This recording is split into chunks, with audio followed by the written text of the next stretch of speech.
I've recently started replaying Lego Batman 3 on the Xbox One. Quite a fan of the Lego games. And it just dawned on me last night that they might actually just be the best series of games that there is. Simply because they're just so consistent. They're brilliant in terms of content and replayability, how much there is to do in these games. Since the creation of things like season passes, they've really flooded these games with incredible content. When you start looking at things like how many characters you can unlock like this here, see, I mean, I'm only 45% into the game, but I've played a significant amount. And I was trying to think about when I started playing the Lego games, and I believe the first Lego game I played was the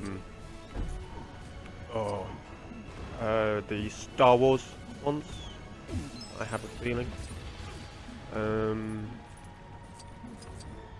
So yeah, the original one was just called the original trilogy, wasn't it, I believe?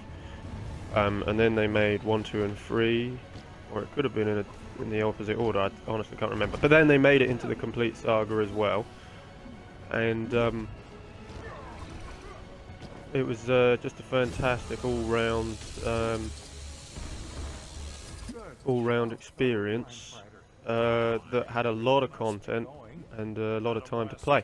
So I got into them at that sort of age, and then I've never really gone away from them. I really enjoyed, sort of above all, the Marvel superheroes one with the massive like New York landscape and the Agents of S.H.I.E.L.D. hangar. Awesome fun. And I completed that one 100%. But going through my games catalogue, I've actually got a significant amount of the Lego games. The Lord of the Rings ones were brilliant.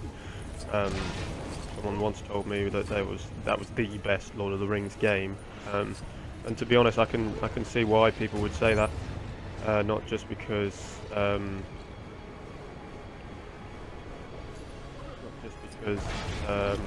the Lord of the Rings market prior to the Shadows games was a bit poor, but just in general, in terms of what the games bring and how they sort of recreate the stories, and that is a fantastic experience, it really is.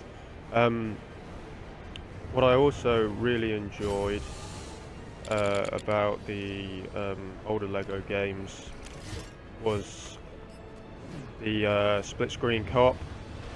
And well, it wasn't really split screen, was it? It was more co-op in the sense that you had to stay together. Now they've changed it to more of a split screen system, which is it's cool. But they really are good multiplayer games that really encourage people to play together, which is fantastic. And I think that's leading on to my point about why I think they're such a consistently brilliant brand, is because they don't fail ever when they make their games. There's never been, as far as I can tell anyway, I haven't played all of them, so please let me know if I'm wrong, but I haven't played a bad Lego game by all means.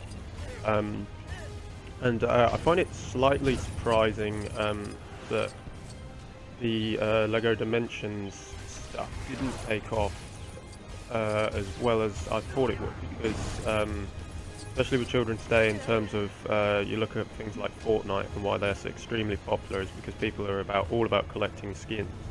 So the idea of a Lego game where you purchase your characters for real and then plug them into the game makes a lot of sense as to why that should be a successful thing, but it never quite matched up, I don't believe, to its hype. But I still feel that children get a hell of a lot out of these games simply because they do tend to love collecting. They want to get all of the characters, they want to get all of the skins in these sort of games, and as an adult I do as well. I was playing Fallout 4 the other day, and I was just going around collecting bobbleheads and magazines. And collection games are a huge part of the video game industry. There's something that really keeps a lot of people playing is the ability to loot everything. And I think you'd struggle to find a bigger loot 'em all system than the Lego games, because they just have so many characters, so many mini kits, and the gold bricks as well to go for. Not to mention also the stud collection. And the levels are always interesting, always different from one another. They inspire different types of characters to be able to do different sorts of things. And there's always a variety for when you play. And once you've gone through that story initially, you can then play it in whichever order you wish. And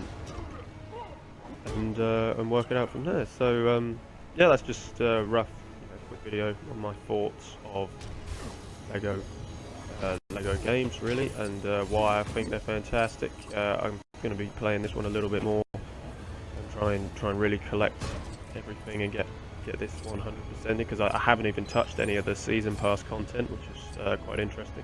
And then I'm going to probably move on to Lego Marvel Avengers or get Superheroes 2.